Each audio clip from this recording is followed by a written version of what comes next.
আপনার এখন কুকুর, কিন্তু চিটাগাঙে বলে হুত্তা। শুনছেন?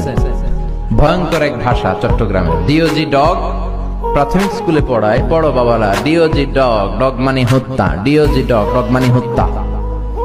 তারপরে বানান শিখায়, ব্ল্যাকবোর্ডে লিখে পড়ো ক ল স ঠিল্লা, মানে কলসকে ওরা আঞ্চলিক ভাষায় বলে ঠিল্লা, এজন্য বাচ্চাদের শিখায় পড়ো ক ল স ঠিল্লা।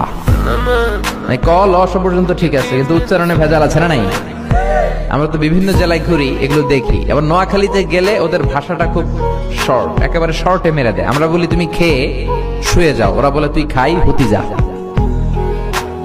আমরা বলি তুমি এখান দিয়ে এসে ওখান দিয়ে যাও, ওরা বলে তুই ইয়ান দি আই হিয়ান দি যা। ইয়ান দি হিয়ান দি, শর্ট হয়ে গেল না? তো আমার মাহফিল নোয়াখালী সেনবাগে, হ্যাঁ।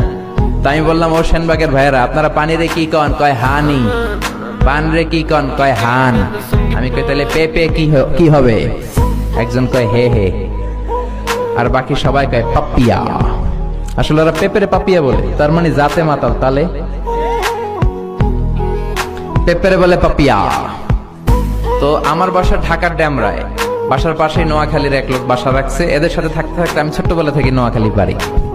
আবার আমার আম্মার সাথে দেখতাম ওই বাড়ির খালাম্মা জানলা দিয়ে কথা বলতো। একদিন বলে, আহারি আফা কইন না বুঝিনি কেন আঙ্গো হেতানে 3 বছর ধরে কুয়েত গেছে, আর কাছে একটা সিডিও হারায় না, হারি হেতিল্লা আর কল যা হারি যায়। রাজশাহী থেকে আপনারা বুঝতেছেন এই কথাগুলোর মানে? নোয়াখালীর কুমিল্লার লোক আছে? আচ্ছা। তো এই যে ভাষার ডাইভার্সিটি, এটা আমাদের সৌন্দর্য, এক এক এলাকায় এক এক রকম। তারপর এগুলোকে আপনি বাদ দিতে পারবেন না, এগুলো নিয়েই ডিজিটাল বাংলাদেশ। চিল্লায় বলেন ঠিক কিনা? ফেনীতে আমার মাহফিল, অবাক করা কাণ্ড, ওরা ওদের নিজেদের জেলাটার নামও বলতে পারে না। ফেনীরে ওরা কয় হেনি। আবার দেখি স্লোগান দিচ্ছে, কয় হেনি কলেজে টিয়া লই, সবাই কয় সুদূর বুদুর চলতো ন। ফেনী কলেজের টিয়া লই, সুদূর বুদুর চলতো ন, মানে ফেনী কলেজের টাকা নিয়ে উল্টা পাল্টা চলবে না।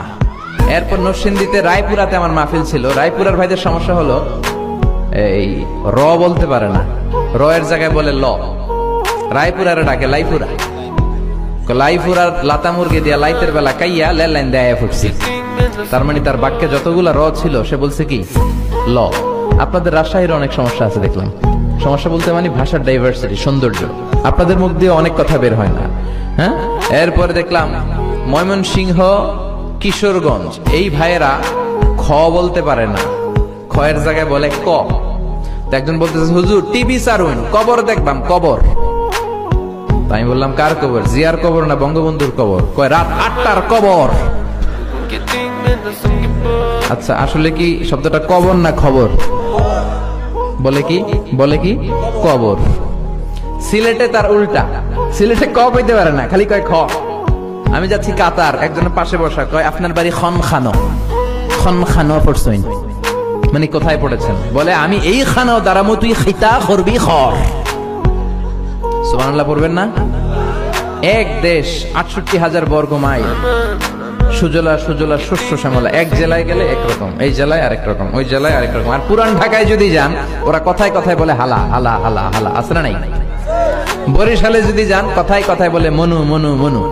বরিশালের এরা ক বলতে পারে না, ক এর জায়গায় বলে হ। টাকারে কি বলে? টিয়া না, টাহা। মুই 20 টাকার কাম হচ্ছি, মোরে 15 টাকা দিলে কেন? এমনকি 5 টাকাটা দেবা না, মূল্য ঠাবা ঠাবি বাজাবা মনু।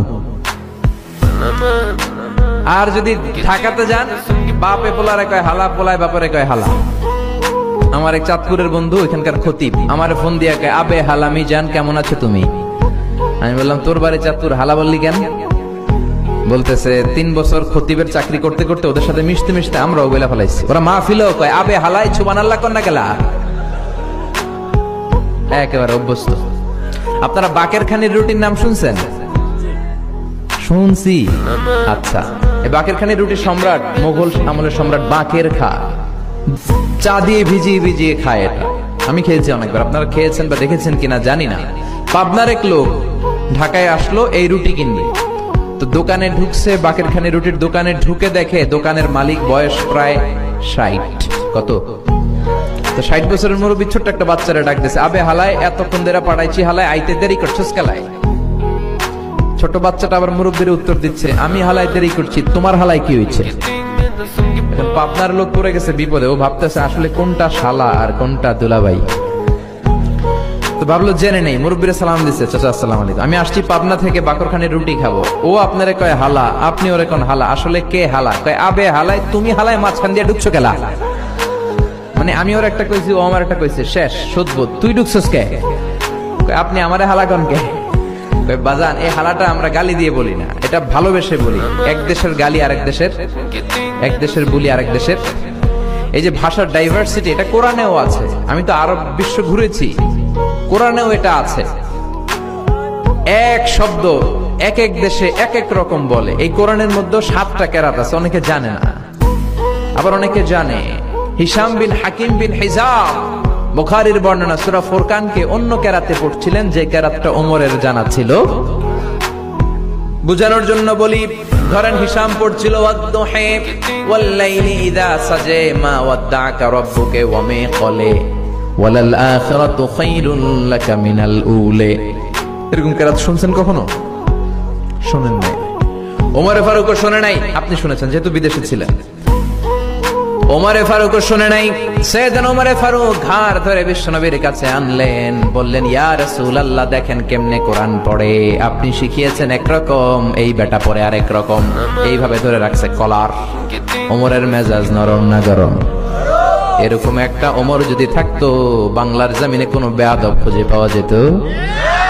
মুসলমানদের কান্নার শুনতে পাওয়া যেত? রোহিঙ্গা মা বোনেরা বৃষ্টিতে ভেজা লাগতো? সেই ওমর নাই। এজন্য ওমরের জন্য আমরা দোয়া করি। ইমাম মাহাদির ইন্তজারে আমরা আছি না নাই? আছি না নাই? সাইয়েদনা ওমর ফারুক কলার ধরলেন, বিশ্বনবী বললেন ওমর কলার ছেড়ে দাও। ওমর ফারুক বললেন না, কোরআন উল্টায় পড়ছে কেন, ওর কলার আমি ছিঁড়া ফেলাম।